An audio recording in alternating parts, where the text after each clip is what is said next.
इस वक्त हम बाटला हाउस के मुरादी रोड पर हैं। ये वही रोड है जिसको लेकर डीडीए ने घरों को नोटिस दिया है। अवैध निर्माण बताकर इन घरों को नोटिस दिया गया और तोड़ने के लिए बात कही गई है। ये तमाम जो घर आप मेरे पीछे देख रही है, जो गली है, इसी गली में जो घर हैं उनको नोटिस दिया गया है और उनके घरों पर ये नोटिस चिपकाया गया है, ये बता के कि अवैध घर हैं उनको तोड़ा जाएगा।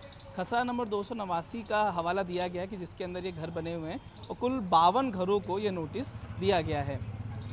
आज जो सुनवाई हुई साकेत कोर्ट में और हाई कोर्ट में मिला के कुल 44 घरों को स्टे मिल गया है और बाकी घरों की जो साथ की सुनवाई है वो अभी होना बाकी है। हाई कोर्ट में सुनवाई चल रही है।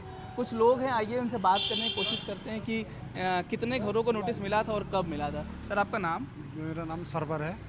कितने घरों को नोटिस मिला था, कब की घटना है, कब नोटिस मिला था? देखिए, नोटिस जो मिला था तो 52 लोगों को नोटिस मिला था, जिसमें आज तक जो स्टे हुआ है, हाई कोर्ट्स ने जो स्टे दिया है, जो राहत दी है, तो वो तकरीबन हमें 44 लोगों को स्टे हाई कोर्ट ने दिया है। और हमें पूरी उम्मीद है, पूरी वो है कि हाई कोर्ट और न्यायालय जो है हमारा पूरा सपोर्ट करेगा और हमें ना वो मिल रहा है। आप लोग कितने दिनों से यहाँ पे हैं? मैं तकरीबन रहने के लिए तो मैं 40 साल से यही रहता हूँ, लेकिन ये जो मैंने ख़रीदा था, जो लिया था, तो तकरीबन मुझे 12 साल इसमें हो गए। 12 साल हो गए जी। तो 12 साल से कोई दिक्कत नहीं, अचानक से कभी भी यहाँ पूरे मुरादी रोड पे किसी तरह की कोई दिक्कत नहीं रही है, लेकिन अब जो है ये अचानक से जो हुआ है ये, तो इसके लिए उन्होंने नोटिस लगाया 52 मकानों पर।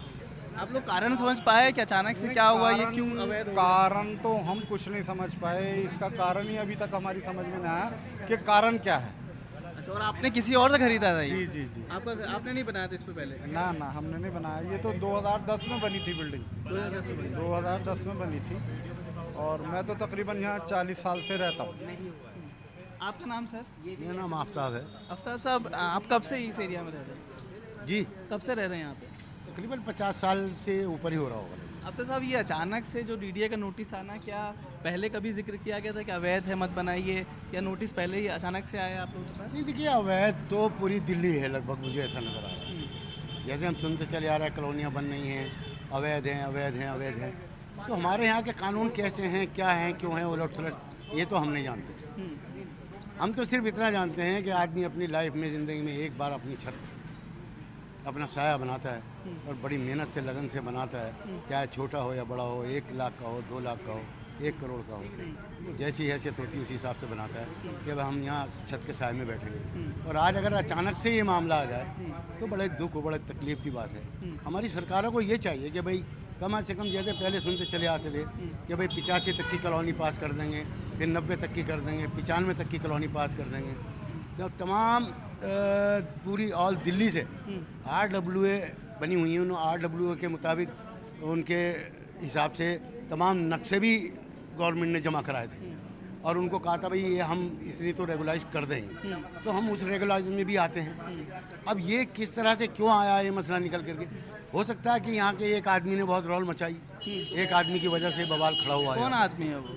ये एक मतलूब साहब करके हैं, उन्होंने ये तमाम दुनिया भर का अपना रोज़गार बनाने के लिए ये चाल चली और ये काम करना शुरू कर दिया है। तमाम लोगों को परेशान करके रख दिया, जबकि खुद भी यहीं रहते हैं। अच्छा, खुद भी इसी लाइन में मुरादी रोड पर है। तो आप कोर्ट से राहत मिली, क्या उम्मीद है कि बाकी घरों को मिल जाएगा, आपको लगता है? नहीं, बिल्कुल मिलना चाहिए। जैसे 52 प्रॉपर्टी ये बता रहे थे, तो उसमें तकरीबन 44 को मिल गया है, तो मैं समझता हूँ कि उनको भी मिलेगा। बाकी को और कोर्ट से हमें पूरी उम्मीद है कि जो हमारा हक है, जो हमारा लॉ है, उसके हिसाब से हमें राहत मिलनी चाहिए। ठीक है, आइए कुछ और लोगों से बात करते हैं। आपका नाम क्या है? जावेद। अभी साहब, कब से आप इस इलाके में रह रहे हो? जब नोटिस मिला तो क्या आपको पता था पहले से ये अवैध है? मुझे ये सब पता नहीं था पहले से, अवैध ये हम लोग जानते भी नहीं था कि अवैध रूप से ये बना हुआ है, क्योंकि आदमी 20 साल 25 साल से हम लोग रह रहे हैं, देख रहे हैं। अब प्रॉपर्टी आदमी खरीदा है, बहुत मेहनत से कमा करके आदमी खरीदा है कि चलो ज़िंदगी में बाल बच्चे के लिए कुछ बना ले, लेकिन आज इस तरह हो रहा है तो आदमी को तकलीफ तो होगा।